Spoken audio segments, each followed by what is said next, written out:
All right, the Fight Nation here with the one, the only, the former UFC light heavyweight champion and the current UFC Hall of Famer, Forrest Griffin. Hello, how you doing there? Really? Yeah, me too. It's a pleasure. No, thank you. Yeah. Forrest, First and foremost, I know thanks for having us. It's an he absolute hijacked pleasure. my It's an absolute pleasure to be interviewed by you. Oh, thanks, man. Really, that's the biggest compliment I've ever had. So, yeah, you know what's on my mind? Yeah, what is, man? What brings me here? Yeah. What brings me here is the UFC's coming here, and I make a good salesman for the UFC, because as you heard, you've already heard this all before, so Yeah, it's definitely. is that I really like the UFC. So, you know, I make a good salesman for it. I have a good pitch for the UFC because I'm genuinely passionate about it. In fact, I still sometimes see fighting on TV, the UFC, and say, I should do that. I know. Give it a shot, right? And I go in there and I practice, and I was like, you know what, I can't do that anymore. I think my days are done. You know, as everyone knows, you really retired from martial arts. I did. In your opinion, what was the most difficult thing to walk away from MMA? It's an enjoyable job, you know. It's just fun to compete and to train, and I mean, it's hard to walk away from the practice because I enjoyed practicing. I enjoyed doing it. I enjoyed that more. It's not hard to walk away from the competition as much because I hate losing, and I don't like the feeling of you know when you're better. You know you're better. You know you can do things better when you're a little slower, and you know your arm doesn't work and your leg doesn't. You know, I don't like the. It's the worst feeling is to lose and to think well, if I this, if I that, if I was healthy, I could maybe feel a little better. My reactions weren't so sharp, you know. Do you feel that you've achieved everything that you wanted to accomplish in your career? Not really. What's left? That you feel? You know, I'm not even kidding. At one point I had like a big plan, and I was gonna lose and hit rock bottom. And this is before I lost and hit rock bottom. I'm not even kidding. But I thought there would be a second run to the top. I didn't know that I'd win, but I thought there'd be like another, you know, I thought I had another win streak in me. You know, another run at it. What's the worst thing and the best thing about being a mixed martial artist? The worst thing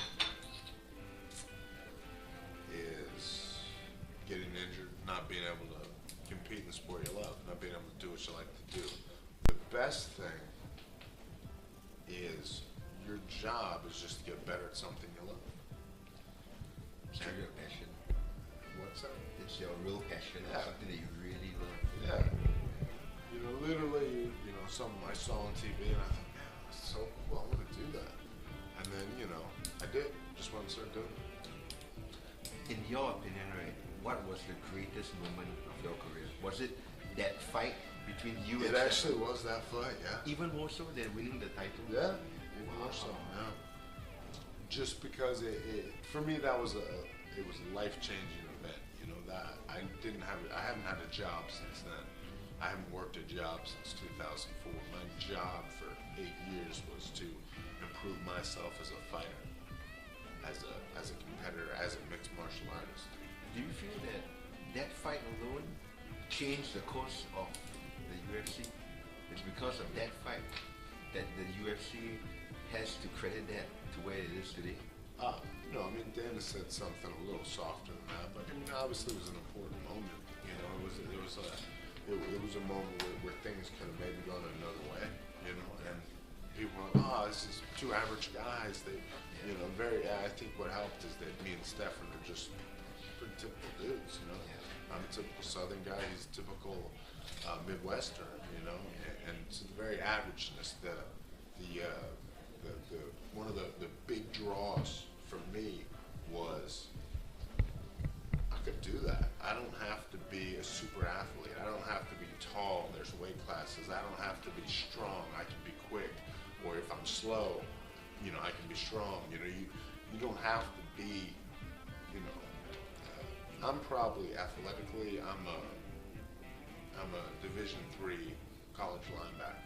My athletic prowess, you know, I could have probably played maybe Division II, Division III college football, but I couldn't play Division I. I couldn't ever play in the NFL, you know.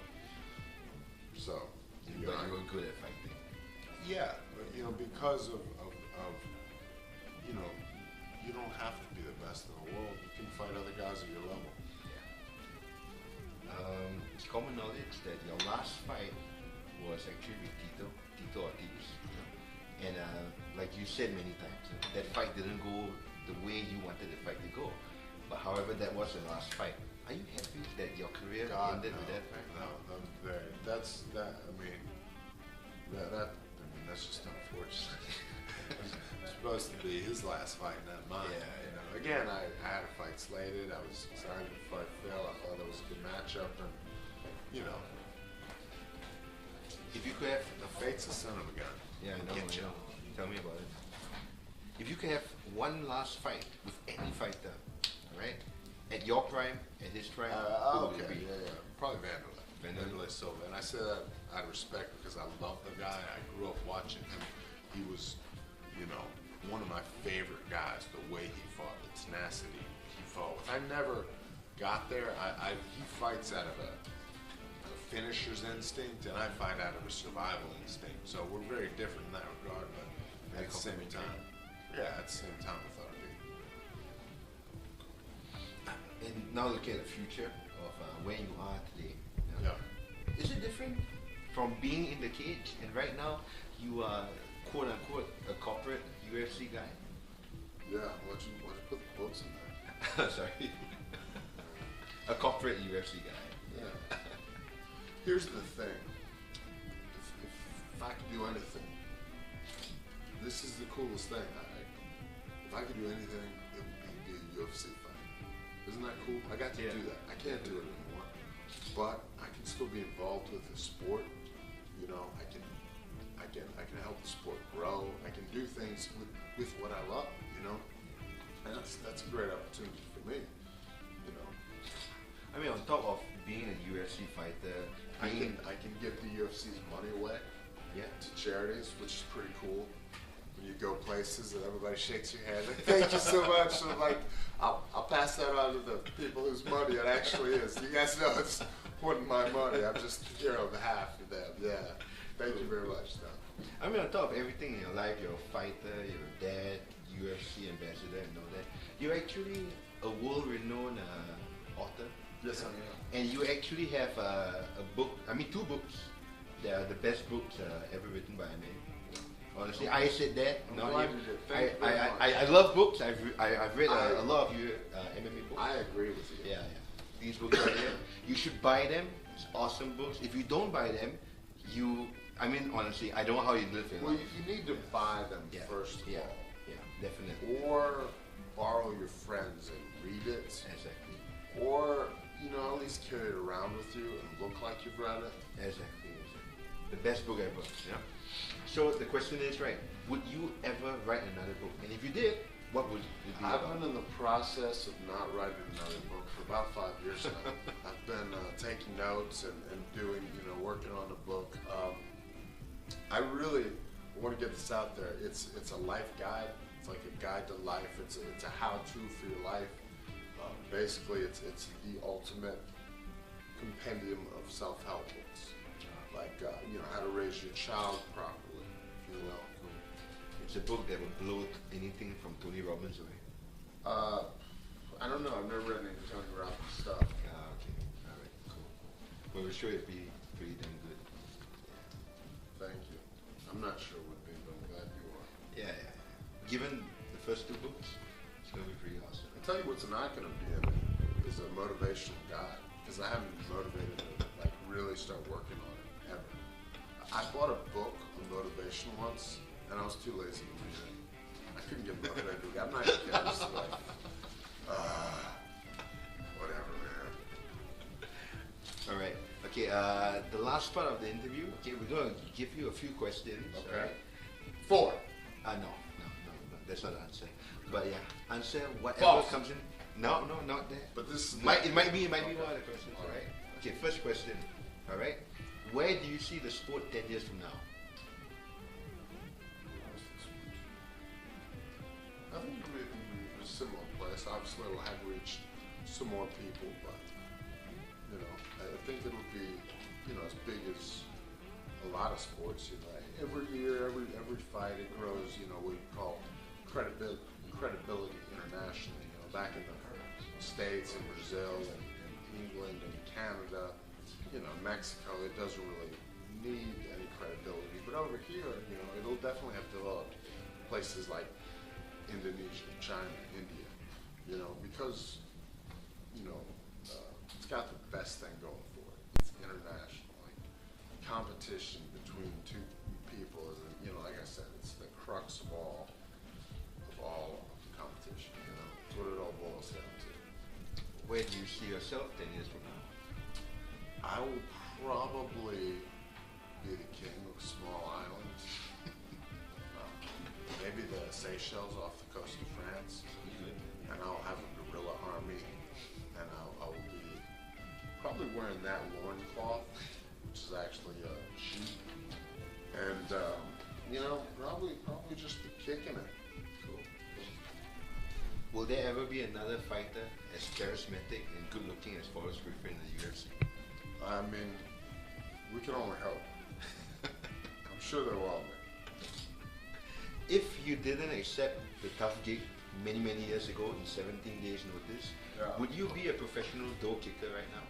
Like what you said? I would most likely have some involvement in some law enforcement as a SWAT officer, a special response officer. Yeah, I probably would have achieved my goal of door kicking. Do you know, to get a job door kicking for the federal government, you need like a master's degree or like a degree from like a really good, like Columbia or something. It's really hard to get a federal law enforcement gig. What's the official name for that? If you are an official door kicker? They're like GS1, GS. Really? Government service, GS2, GS5. Yeah, it's a whole system. So those guys can kick your door in, and then they know, legally everything, and then they can maybe quote some James Joyce novels to you, whatever. They're smart people. So Forrest Griffin novels. Yeah, well, like I said, they're smart people. What do you attribute your success in life to?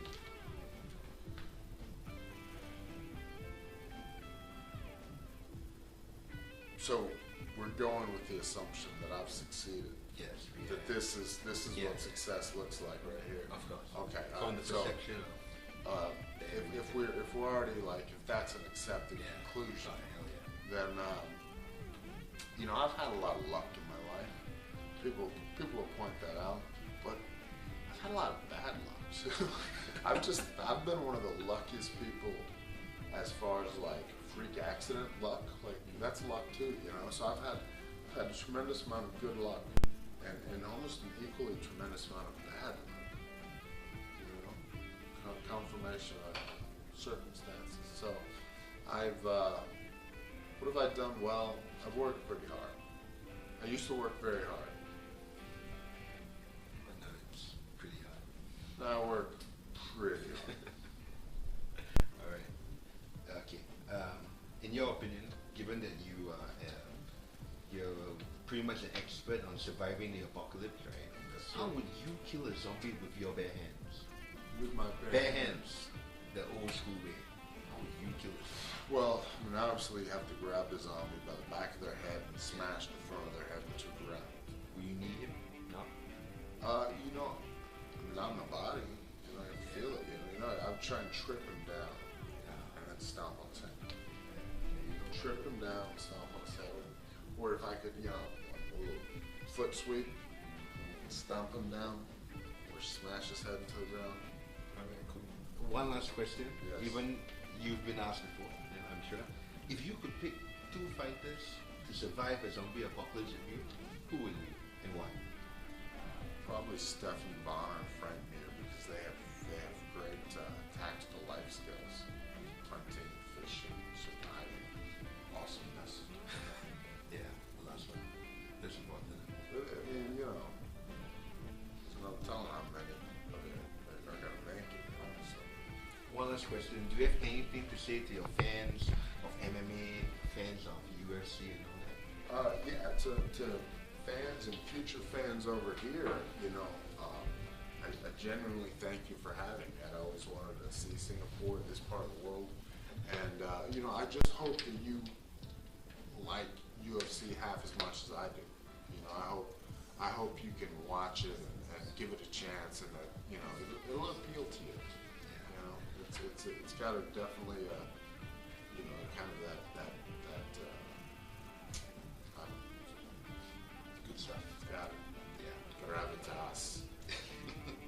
All right, cool. With that, we come to the end of the interview. Thanks a lot, man. Hey, really appreciate your time. Thank you. Fight, what is it? FightNation.com. FightNation.com. FightNation.com. Thank you very much. Seriously, if he doesn't do me justice here, fine. Count on you guys. Oh yeah, definitely. They know where to find. Oh man, so cheap. I know. I was like, what's going on here? Jakarta, Thailand, and Malaysia.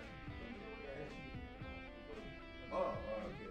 Vietnam, I guess, is the tourist spot. Yeah, it is. Vietnam, Cambodia. But you know, it's really neat back over there. I've heard about it. You might like it.